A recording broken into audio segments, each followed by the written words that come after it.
Hey guys, আমি কোয়েল চলে এসেছি আবার একটা নিউ ভিডিও নিয়ে তোমাদের সাথে। এতদিনকার অবসান আজ আমার ঘটলো। আজ আমি যাচ্ছি তারকেশ্বর, মানে রবিবার সকালবেলায় উঠেই আমি স্নান করে নতুন জামা কাপড় পরে বেরিয়ে পড়েছিলাম। আর এখন তো আমরা সবাই মিলে যাচ্ছি স্টেশনে, কারণ আমরা তো 9:04-এর ট্রেনটা ধরবো, যেটা শেওড়াফুলিতে দাঁড়াবে। আমরা ওখান থেকেই স্নান করে জল তুলব। আমরা 6টা মেয়ে মানুষ যাচ্ছি, সেই কারণে একটু আগাম করেই বেরিয়ে পড়েছি, কারণ আমরা ছেলেদের মতো অত তাড়াতাড়ি হাঁটতে পারবো না, আমরা রয়ে বসে যাব। তার জন্যই আমাদের এতটা তাড়াহুড়ো করে বেরোনো। আমরা টিকিট কাটার পর স্টেশনের সামনের দিকে এখন এগিয়ে যাচ্ছি।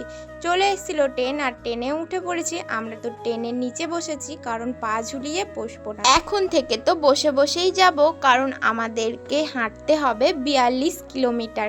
সেই কারণে নিচেই বসেছি, আর সেখানে একটু মজা এনজয় করতে করতে বেশ ভালোই লাগছিল যেতে। তার কিছুক্ষণ পরই এই যে ট্রেনের অবস্থা আমাদের এই রকম। প্রচুর ভিড় হয়েছিল। সবাই যেহেতু রবিবার থেকে হাঁটা শুরু করে, তাই আজকে হচ্ছে দ্বিতীয় সোমবারের রবিবার, সেই কারণে প্রচুর ভিড় হয়েছিল। আমরা কিছুক্ষণ পরে শেওড়াফুলি স্টেশনে নেমেও পড়েছিলাম।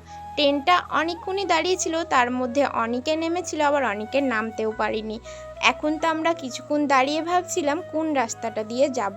আমি তো সামনের বছরে এসেছিলাম, মানে তার 2 বছর আগে এসেছিলাম, তখন আমি নেমেছিলাম বৈদ্যবাটি স্টেশনে। ওখান থেকেই গিয়েছিলাম নিমাইতীর্থ ঘাটে।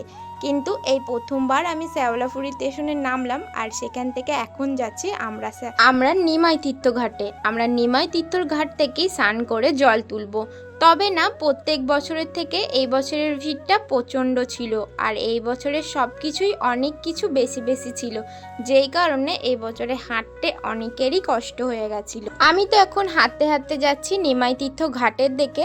তবে আমরা স্নান করার আগে আমরা খাবার দাবার খেয়ে নেব, মানে ভাত খেয়ে নেব, তারপরে স্নান করে জল তুলে একেবারে হাঁটবো। কিন্তু হ্যাঁ, তোমরা এখনো পর্যন্ত আমার ভিডিওটাকে কেউ লাইক করলে না। তোমাদের কি বারবার বলবো নাকি? তোমরা লাইক করে দাও প্লিজ, যেন বলতে না হয় এরপর থেকে। চলো, আমরা তো হোটেলে চলে এসেছিলাম, আর এখানে এসে 100 টাকার টিকিট কেটে এখন তো আমরা ভাতও খেয়ে নিয়েছি। খাওয়ার পরই আবারও বেরিয়ে পড়েছি ঘাটের দিকে যাওয়ার দিকে। তবে হ্যাঁ, আমরা না প্রথমবার এদিক দিয়ে এসেছি বলে আমাদের ঘাটে যেতে অনেক কষ্ট হয়ে গেছিলো। প্রায় 2 কিলোমিটার হেঁটে তারপরে পেয়েছিলাম ঘাট। তবে হ্যাঁ, আমরা নিমাইতীর্থ ঘাটে যেতে পারিনি, তাই নিমাইতীর্থ ঘাটের আগের ঘাটটা যেটা ছিল, আমরা সেই ঘাটেই নেমে পড়েছিলাম স্নান করার জন্য।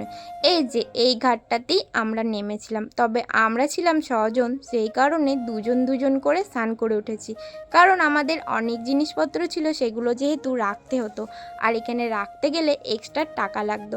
তবে হ্যাঁ, প্রত্যেক বছরে এক্সট্রা টাকা লাগতো ঘাটে, কিন্তু এবছরে কোনো টাকাই আমাদের লাগেনি।